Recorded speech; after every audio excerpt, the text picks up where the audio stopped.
was serving in the Army, we had this resource, this tool that we would use, and would help us communicate to other people in the military. And so it was called a radio. Have you guys heard of it? It's old school.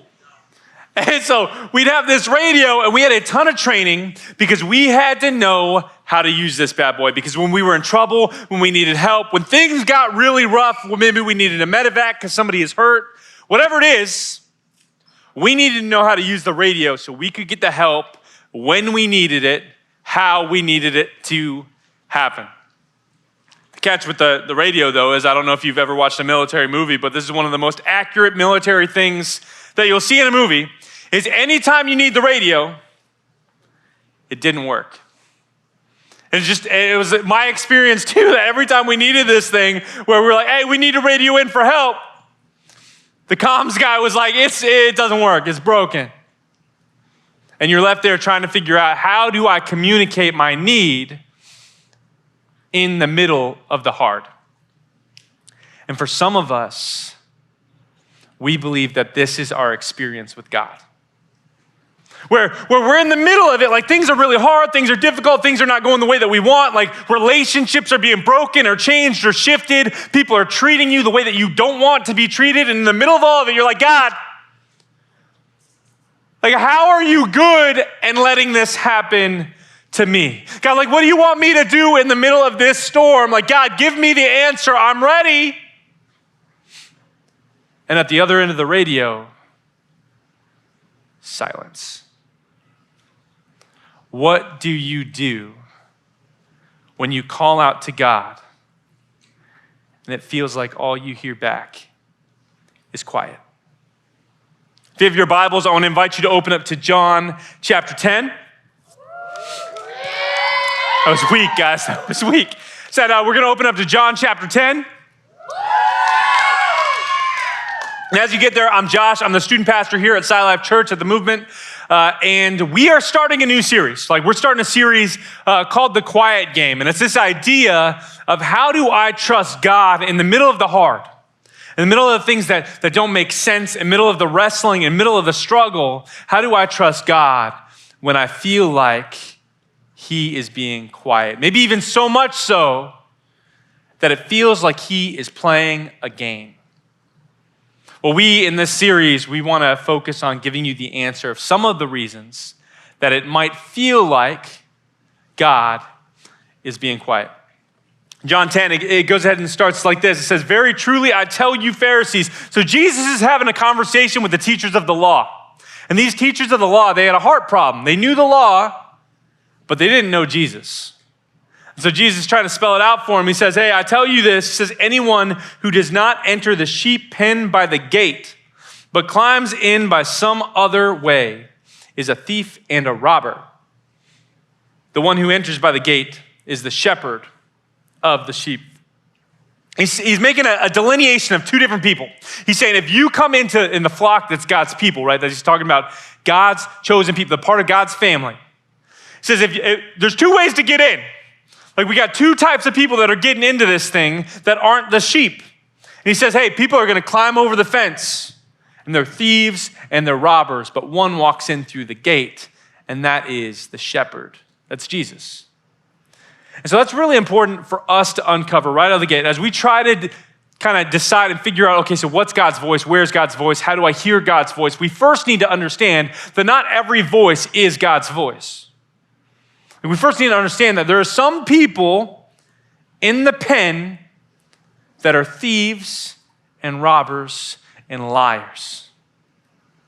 And y'all, that's really important for you. Because we live in Houston, or Cypress, we live in the Houston area. And there are a ton of people who share a very different gospel than the one that Jesus preached. And that's why it's so important that your daily dose of Jesus can't be from me. Right? It can't be like, hey, I'm good this week. Pastor Josh spoke on Wednesday. I'm good to go. That's it. It's not Pastor Bob spoke on Sunday. It's not like your dose of Jesus isn't from us. Because here's the thing. You need to understand if this is from Jesus or not. And just because I'm speaking on a stage does not mean I'm speaking truth. And the question is, if the goal is to hear God's voice, and you hear people speak from a stage, how do you know if it's from him or if it's just another noise in the background? I think we got an answer to that as we continue in verse 3. It says, the gatekeeper opens the gate for him, being the shepherd, for Jesus. Then the sheep listen to his voice. He calls his own sheep by name and leads them out. When he has brought out all his own, he goes on ahead to them, and his sheep follow him because they know his voice. But they'll never follow a stranger. In fact, they'll run away from him because they do not recognize a stranger's voice. There is a piece to this that is so important to us as students or as just a body of believers. Jesus knows them by name. You know that? Like Jesus knows you by name. That's not an accident. That's not he renamed you, even though he was kind of in the business of renaming people. First, he knows your name. And he knows who you are. He knows what you did. He knows your worst sin. He knows your brokenness. He knows your lostness. He knows your desperate situation, which is why he died for you on a cross. Jesus knows exactly who you are. And he calls you by name. And says the sheep, they listen. Because why? They know his voice. And that's the question we need to wrestle with, y'all, is do you know his voice? Because I can stand up here on a stage and I can say, this is what his voice sounds like. This is what his voice sounds like. This is what it sounds like. But if you don't know his voice, all you're doing is taking my word for it. And Jesus isn't giving us this passage saying, hey, you know what you need to do? You need to take Josh's word for it. Or you need to take your small group leader's word for it. Because guess what? We're broken and we're going to mess it up. He says, you need to know my voice. Well, you ask, hey, how do I know his voice? Well, here's a quick answer. God's character is displayed in this book. Like this book isn't God, but his character and his voice are on full display in this book. Have you opened it? Have you chosen to listen to his voice? Have you tried to get to know who he is, or are you just taking somebody else's word for it? See, some of you guys, this is a part of student ministry. This is real. Some of you are here because your parents have an incredible faith in Jesus. But is it your faith? Right? Like is it a relationship that you fostered where you know him by name, he knows you by name, you know the sound of his voice, and you know the sound of other voices, and you just stay away from those? Or are you just taking somebody else's word for it? Guys, we are called to follow Jesus. But how do you know if you're following him? If you don't know the sound of his voice. I got a phone call. This was several years ago. This is back when I was serving in the Army. I was on the way home from my unit. I'm driving home, and I get this phone call. And the phone call basically goes like this. It goes, hey, is this Mr. Poteet? I said, yeah, that's me. He said, hey, I'm a part of the IRS, which if you don't know about the IRS, they're not a ton of fun. They basically are the tax service. And so he's like, hey, I work with the IRS, and we have a warrant out for your arrest. I said, you've got my attention. He said, yeah, you owe us, I don't know, it was $1,000 or something like that. He said, you owe us $1,000, and because you owe us money, we got a warrant out for your arrest. But if you pay now, we'll get rid of it. And I said, please hold. And so I called my wife and I said, hey, honey, I'm driving home. I pulled over at this point. I'm like, hey, this guy says there's a warrant out. He's with the IRS. I'm just trying to figure out, hey, we paid our taxes. So what's going on here? And I'm a little nervous at this point. I'm like, what is going on? And so my wife's on the computer and she's looking it up and she's like, hey, that's not the IRS. It's really clear. There's a scam here where they call you and they say this and it's not real.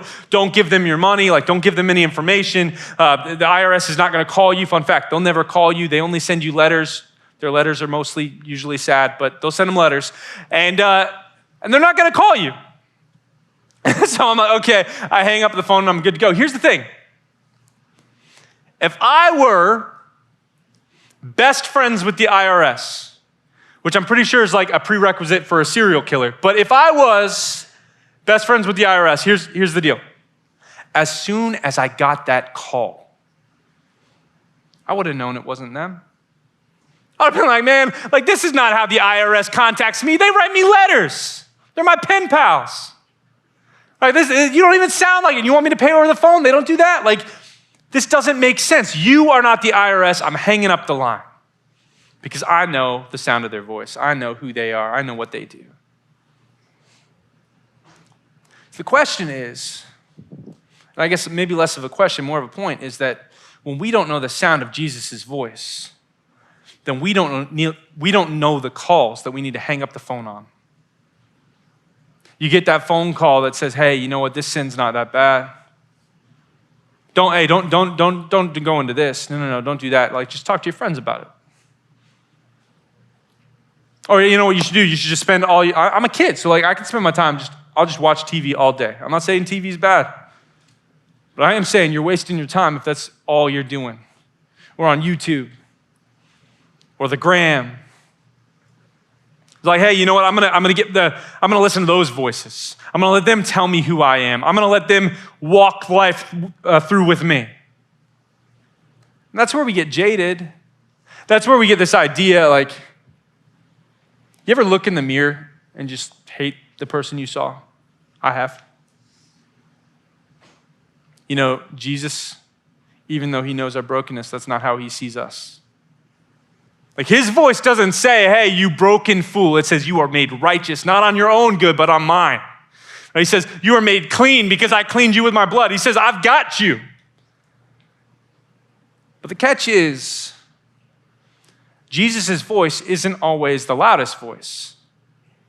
And if we're not listening for his, and if we don't know the difference between his voice and Instagram or his voice and the other voices in the crowd, we're going to miss it. 1 Kings 19, one of my favorite chapters in the Bible.